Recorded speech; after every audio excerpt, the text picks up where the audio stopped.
شروع اللہ کا نام لے کر جو بڑا مہربان نہایت رحم والا ہے۔ اے نبی، مجاہد لوگ تم سے غنیمت کے مال کے بارے میں دریافت کرتے ہیں کہ کیا حکم ہے۔ کہہ دو کہ غنیمت اللہ اور اس کے رسول کا مال ہے، تو اللہ سے ڈرو اور آپس میں صلح رکھو، اور اگر ایمان رکھتے ہو تو اللہ اور اس کے رسول کے حکم پر چلو۔ مومن تو وہ ہیں کہ جب اللہ کا ذکر کیا جاتا ہے تو ان کے دل ڈر جاتے ہیں، اور جب انہیں اس کی آیتیں پڑھ کر سنائی جاتی ہیں تو ان کا ایمان اور بڑھ جاتا ہے، اور وہ اپنے پروردگار پر بھروسہ رکھتے ہیں، اور وہ جو نماز قائم کرتے ہیں اور جو مال ہم نے ان کو دیا ہے اس میں سے نیک کاموں میں خرچ کرتے ہیں، یہی سچے مومن ہیں، اور ان کے لیے ان کے پروردگار کے ہاں بڑے بڑے درجے ہیں اور بخشش اور عزت کی روزی ہے۔ ان لوگوں کو اپنے گھروں سے اسی طرح نکلنا چاہیے تھا جس طرح تمہارے پروردگار نے تم کو تدبیر کے ساتھ اپنے گھر سے نکالا، اور اس وقت مومنوں کی ایک جماعت ناخوش تھی۔ وہ لوگ حق بات میں اس کے ظاہر ہونے کے بعد تم سے جھگڑنے لگے، گویا موت کی طرف ہانکے جاتے ہیں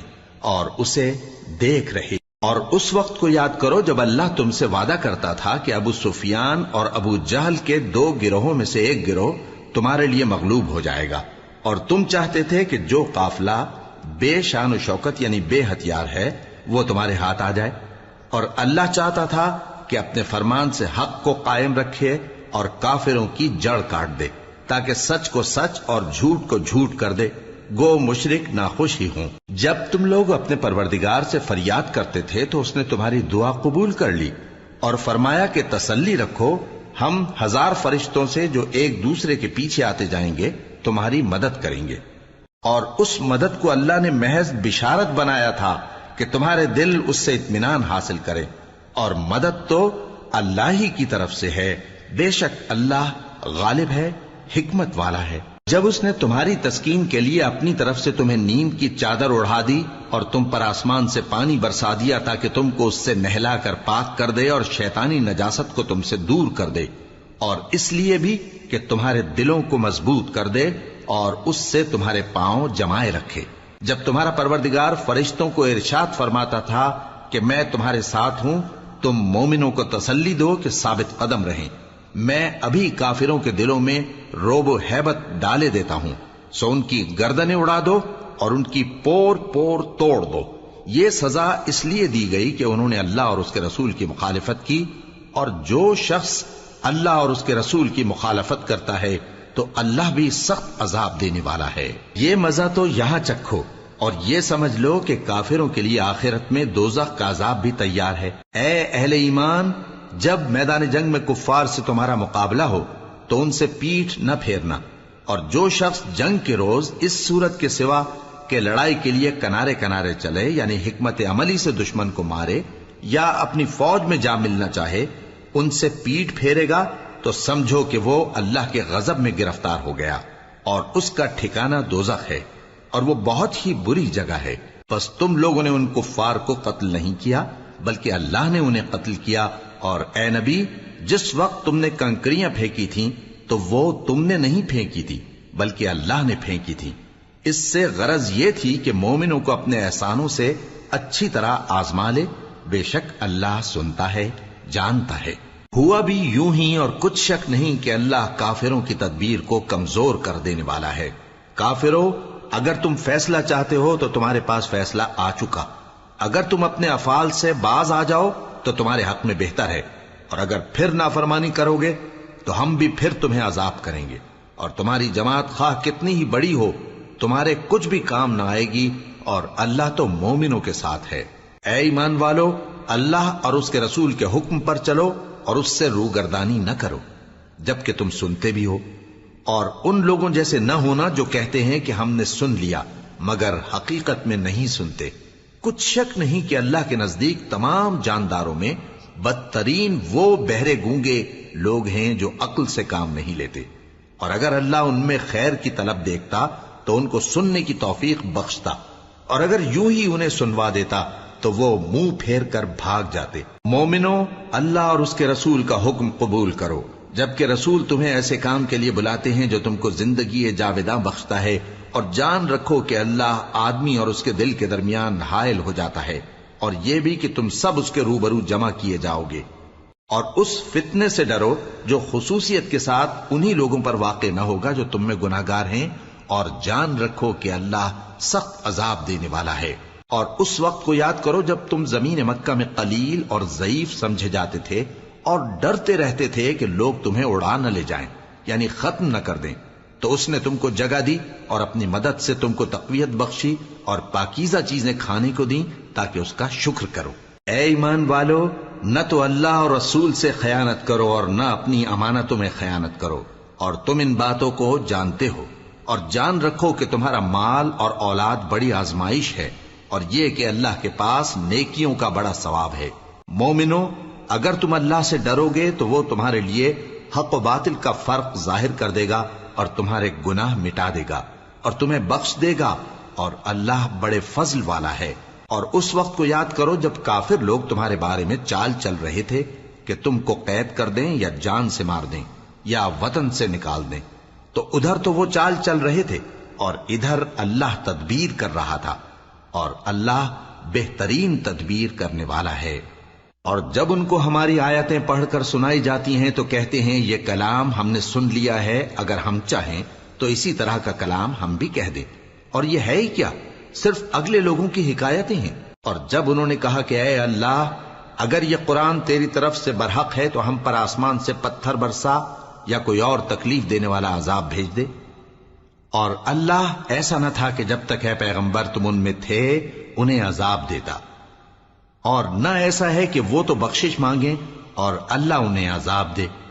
اور اب ان کے لیے کون سی وجہ ہے کہ وہ انہیں عذاب نہ دے، جبکہ وہ مسجد حرام میں نماز پڑھنے سے روکتے ہیں، جبکہ وہ اس مسجد کے متولی بھی نہیں ہیں۔ اس کے متولی تو صرف پرہیزگار ہیں، لیکن ان میں کے اکثر نہیں جانتے۔ اور ان لوگوں کی نماز خانہ کعبہ کے پاس سیٹیاں اور تالیاں بجانے کے سوا کچھ نہ تھی، تو تم جو کفر کرتے تھے اب اس کے بدلے عذاب کا مزہ چکھو۔ جو لوگ کافر ہیں اپنا مال خرچ کرتے ہیں کہ لوگوں کو اللہ کے رستے سے روکیں،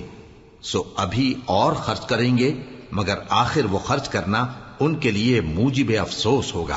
اور وہ مغلوب ہو جائیں گے، اور کافر لوگ دوزخ کی طرف ہانکے جائیں گے تاکہ اللہ پاک سے ناپاک کو الگ کر دے اور ناپاک کو ایک دوسرے پر رکھ کر ایک ڈھیر بنا دے،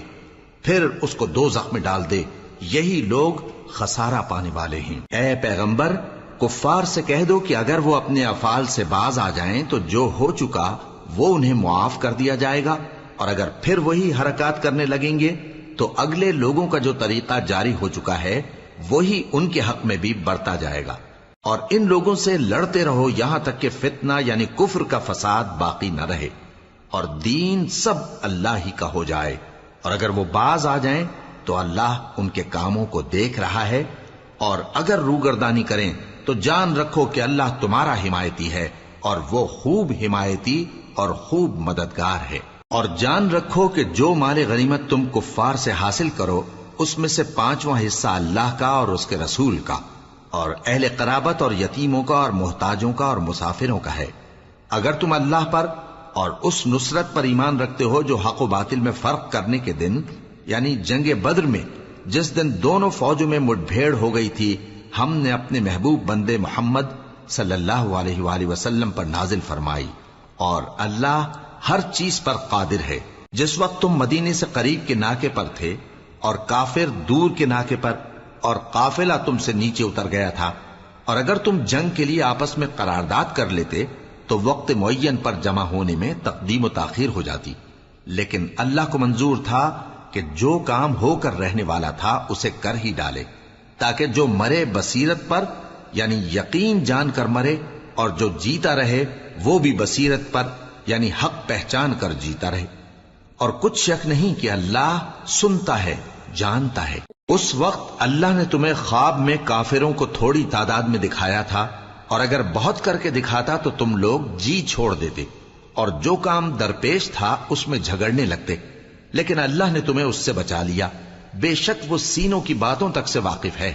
اور اس وقت جب تم ایک دوسرے کے مقابل ہوئے تو کافروں کو تمہاری نظروں میں تھوڑا کر کے دکھاتا تھا اور تم کو ان کی نگاہوں میں تھوڑا کر کے دکھاتا تھا، تاکہ اللہ کو جو کام کرنا منظور تھا اسے کر ڈالے۔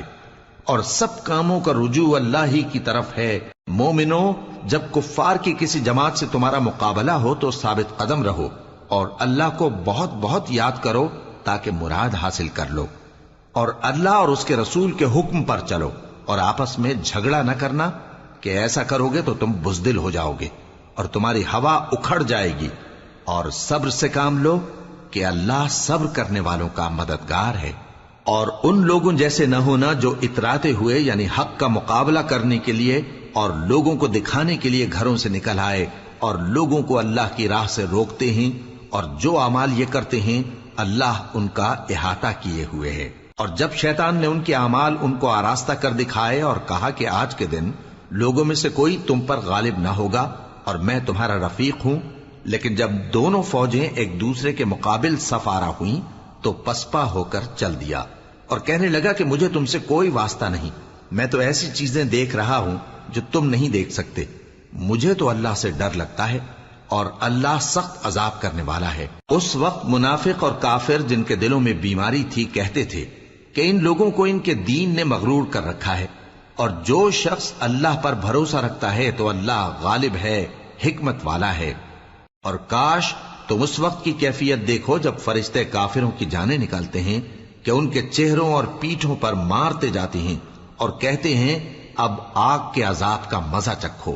یہ ان اعمال کی سزا ہے جو تمہارے ہاتھوں نے آگے بھیجی ہیں، اور یہ جان رکھو کہ اللہ بندوں پر ظلم نہیں کرتا۔ جیسا حال فرعونیوں اور ان سے پہلے لوگوں کا ہوا تھا ویسا ہی ان کا ہوا کہ انہوں نے اللہ کی آیتوں سے کفر کیا تو اللہ نے ان کے گناہوں کی سزا میں ان کو پکڑ لیا۔ بے شک اللہ زبردست ہے، سخت عذاب دینے والا ہے۔ یہ اس لیے کہ جو نعمت اللہ کسی قوم کو دیا کرتا ہے جب تک وہ خود اپنے دلوں کی حالت نہ بدل ڈالیں اللہ اسے نہیں بدلا کرتا، اور اس لیے کہ اللہ سنتا جانتا ہے۔ جیسا حال فرعونیوں اور ان سے پہلے لوگوں کا ہوا تھا ویسا ہی ان کا ہوا۔ انہوں نے اپنے پروردگار کی آیتوں کو جھٹلایا تو ہم نے ان کو ان کے گناہوں کے سبب ہلاک کر ڈالا اور فرعونیوں کو ڈبو دیا، اور وہ سب ظالم تھے۔ جانداروں میں سب سے بدتر اللہ کے نزدیک وہ لوگ ہیں جو کافر ہیں، سو وہ ایمان نہیں لاتے۔ جن لوگوں سے تم نے صلح کا عہد کیا ہے پھر وہ ہر بار اپنے عہد کو توڑ ڈالتے ہیں اور اللہ سے نہیں ڈرتے، اگر تم ان کو لڑائی میں پاؤ تو انہیں ایسی سزا دو کہ جو لوگ ان کے پس پشت ہوں وہ ان کو دیکھ کر بھاگ جائیں، عجب نہیں کہ ان کو اس سے عبرت ہو۔ اور اگر تم کو کسی قوم سے دغابازی کا خوف ہو تو ان کا عہد انہی کی طرف پھینک دو کہ اس طرح تم سب برابر ہو جاؤ۔ کچھ شک نہیں کہ اللہ دغابازوں کو دوست نہیں رکھتا، اور کافر یہ خیال ہرگز نہ کریں کہ وہ آگے نکل گئے ہیں، وہ ہمیں عاجز نہیں کر سکتے۔ اور جہاں تک ہو سکے فوج کی جمعیت کے زور سے اور گھوڑوں کے تیار رکھنے سے ان کے مقابلے کے لیے مستعد رہو کہ اس سے اللہ کے دشمنوں اور تمہارے دشمنوں اور ان کے سوا اور لوگوں پر جن کو تم نہیں جانتے اور اللہ جانتا ہے ہیبت بیٹھی رہے گی، اور تم جو کچھ اللہ کی راہ میں خرچ کرو گے اس کا ثواب تم کو پورا پورا دیا جائے گا اور تمہارا ذرا نقصان نہ کیا جائے گا۔ اور اگر یہ لوگ صلح کی طرف مائل ہوں تو تم بھی اس کی طرف مائل ہو جاؤ، اور اللہ پر بھروسہ رکھو، کچھ شک نہیں کہ وہ سب کچھ سنتا ہے جانتا ہے۔ اور اگر یہ چاہیں کہ تم کو فریب دیں تو اللہ تمہیں کفایت کرے گا، وہی تو ہے جس نے تم کو اپنی مدد سے اور مسلمانوں کی جمعیت سے تقویت بخشی اور ان کے دلوں میں الفت پیدا کر دی، اور اگر تم دنیا بھر کی دولت خرچ کرتے تب بھی ان کے دلوں میں الفت پیدا نہ کر سکتے، مگر اللہ ہی نے ان میں الفت ڈال دی، بے شک وہ زبردست ہے، حکمت والا ہے۔ اے نبی، اللہ تم کو اور مومنوں کو جو تمہارے پیرو ہیں کافی ہے۔ اے نبی، مسلمانوں کو جہاد کی ترغیب دو۔ اگر تم میں 20 آدمی ثابت قدم رہنے والے ہوں گے تو 200 کافروں پر غالب رہیں گے، اور اگر 100 ایسے ہوں گے تو 1000 پر غالب رہیں گے، اس لیے کہ کافر ایسے لوگ ہیں کہ کچھ بھی سمجھ نہیں رکھتے۔ اب اللہ نے تم پر سے بوجھ ہلکا کر دیا اور معلوم کر لیا کہ ابھی تم میں کسی قدر کمزوری ہے، پس اگر تم میں 100 ثابت قدم رہنے والے ہوں گے تو وہ 200 پر غالب رہیں گے، اور اگر 1000 ہوں گے تو اللہ کے حکم سے 2000 پر غالب رہیں گے، اور اللہ ثابت قدم رہنے والوں کا مددگار ہے۔ پیغمبر کو شایع نہیں کہ اس کے قبضے میں قیدی رہیں جب تک کافروں کو قتل کر کے زمین میں کثرت سے خون نہ بہا دے۔ تم لوگ دنیا کے مال کے طالب ہو اور اللہ آخرت کی بھلائی چاہتا ہے، اور اللہ غالب ہے، حکمت والا ہے۔ اگر اللہ کا حکم پہلے نہ ہو چکا ہوتا تو جو فدیہ تم نے لیا ہے اس کے بدلے تم پر بڑا عذاب نازل ہوتا۔ اب جو مال غنیمت تمہیں ملا ہے اسے کھاؤ کہ وہ تمہارے لیے حلال طیب ہے،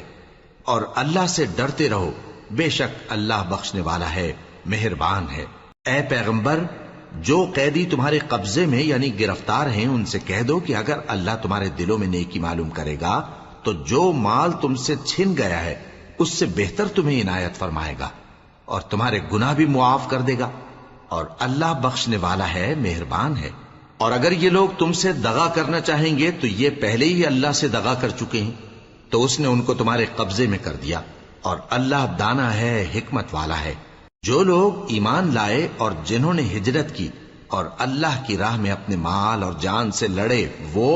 اور جنہوں نے ہجرت کرنے والوں کو جگہ دی اور ان کی مدد کی، وہ آپس میں ایک دوسرے کے رفیق ہیں۔ اور جو لوگ ایمان تو لے آئے لیکن ہجرت نہیں کی، تو جب تک وہ ہجرت نہ کریں تم کو ان کی رفاقت سے کچھ سروکار نہیں۔ اور اگر وہ تم سے دین کے معاملات میں مدد طلب کریں تو تم کو مدد کرنی لازم ہے، مگر ان لوگوں کے مقابلے میں کہ تم میں اور ان میں صلح کا عہد ہو مدد نہیں کرنی چاہیے، اور اللہ تمہارے سب کاموں کو دیکھ رہا ہے۔ اور جو لوگ کافر ہیں وہ بھی ایک دوسرے کے رفیق ہیں۔ تو مومنو، اگر تم یہ کام نہ کرو گے تو ملک میں فتنہ برپا ہو جائے گا اور بڑا فساد مچے گا۔ اور جو لوگ ایمان لائے اور وطن سے ہجرت کر گئے اور اللہ کی راہ میں جہاد کرتے رہے، اور جنہوں نے ہجرت کرنے والوں کو جگہ دی اور ان کی مدد کی، یہی لوگ سچے مسلمان ہیں۔ ان کے لیے اللہ کے ہاں بخشش اور عزت کی روزی ہے۔ اور جو لوگ بعد میں ایمان لائے اور وطن سے ہجرت کر گئے اور تمہارے ساتھ ہو کر جہاد کرتے رہے، وہ بھی تمہیں میں سے ہیں۔ اور رشتہ دار اللہ کے حکم کی روح سے ایک دوسرے کے زیادہ حقدار ہیں۔ کچھ شک نہیں کہ اللہ ہر چیز سے واقف ہے۔